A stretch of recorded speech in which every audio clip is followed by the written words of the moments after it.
On February 17th, Kron Gracie will be making his UFC debut against Leroy Caceres.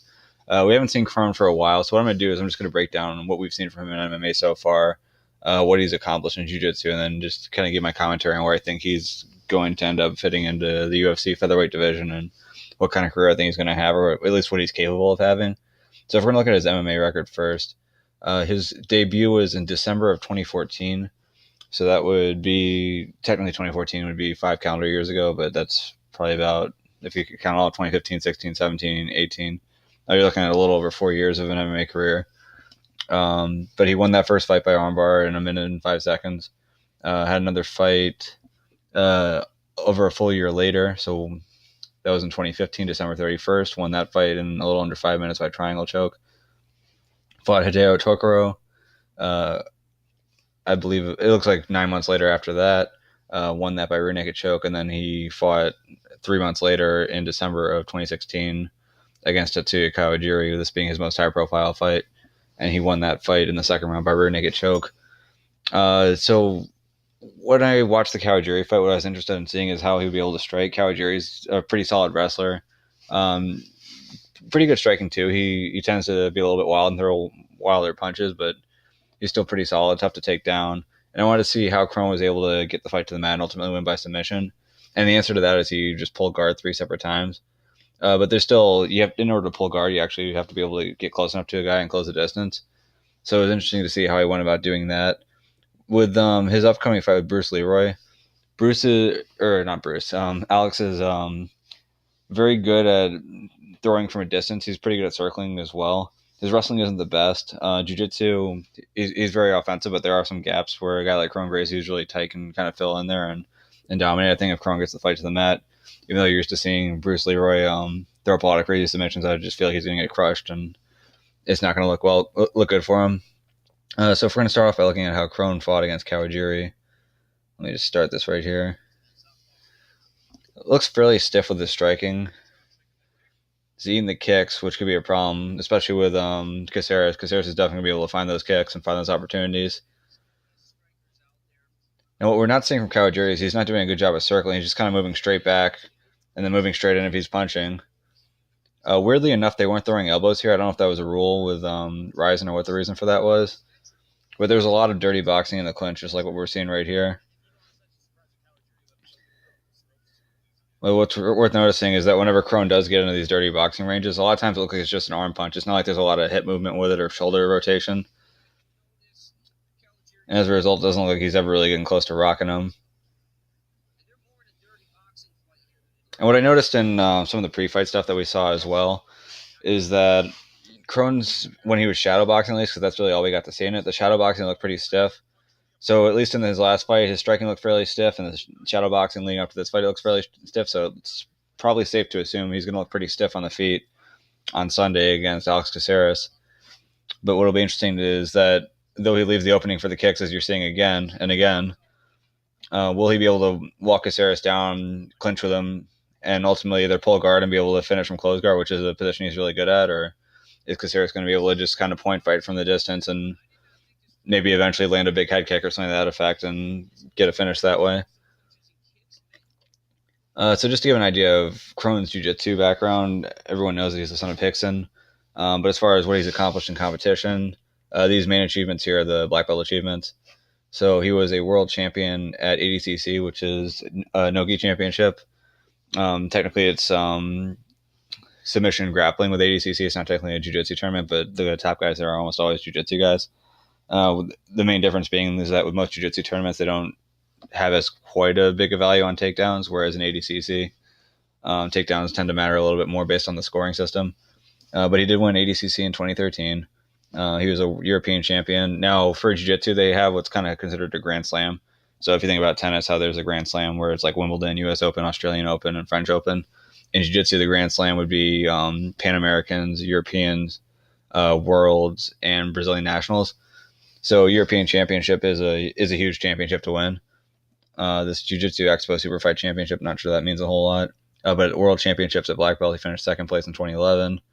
And then at Pans, he was a medalist a couple times at Black Belt.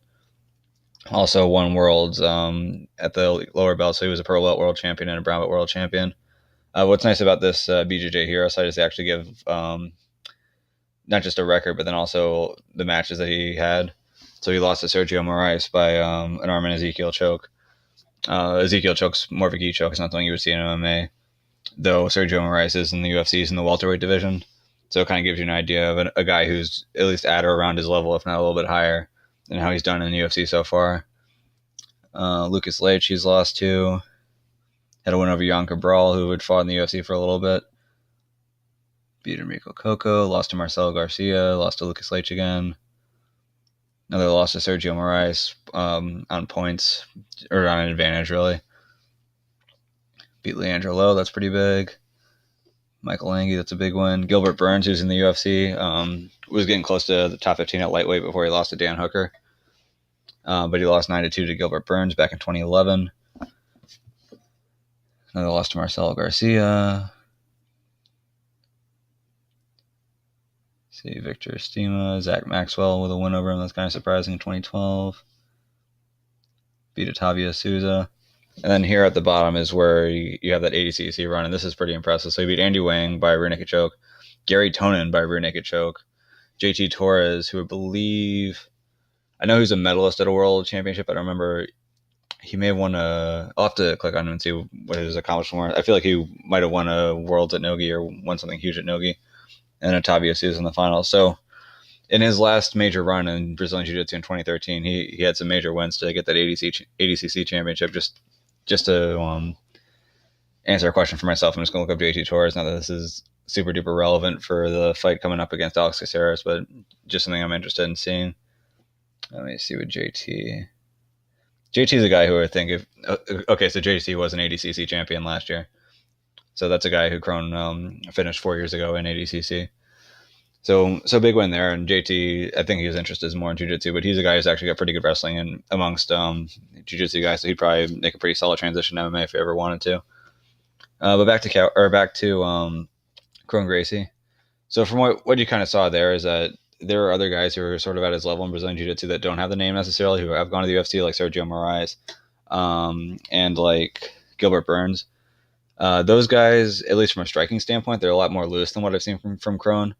So for Kron to have the tense striking he has there, and another thing that was weird to me is he didn't really ever shoot for takedowns. It was more, he was kind of in that dirty boxing range, and eventually he started pulling guard. I don't know if he's going to be super effective at getting the fight to the ground, especially not when he starts going up against better wrestlers. He may have some issues with this with Caceres. I think Caceres might be one of at least for a guy who he can be able to, I think Kron can get to the ground. Caceres is a guy where there's an opening there. I can see a path to victory for Kron Gracie because of that. But with that being said, in the striking, I think Caceres is probably a better wrestler at this point than Kron is. But from a striking standpoint, there's a major difference. And I think that for Kron, we haven't really seen a ton of improvements. Again, this fight is in the end of 2016, so this is 3 years into his MMA career, and he's still looking pretty tight. Now we're about 5 years in.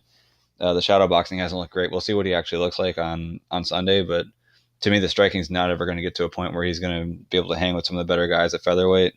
The wrestling, I haven't seen much of a reason to think he's going to be able to take down some of the better featherweights. And so if you can't get a guy to the mat and actually get him into your positions, I mean, yes, he can pull guard, but to pull guard, you still have to be able to close the distance. And if you're just getting torn up from the outside, that's going to be a problem for him. And I think a lot of the better guys in the division are going to be able to tear him out from the outside. So it'll be nice to see if he can get a couple wins, at least this year. But I feel like if he does get those wins and he starts moving up against some better opponents, he's eventually going to start running into some buzzsaws and he's going to get beaten down pretty badly. So is he good enough to win some fights at the UFC level? Yes. Is he going to ever make it in the top 15?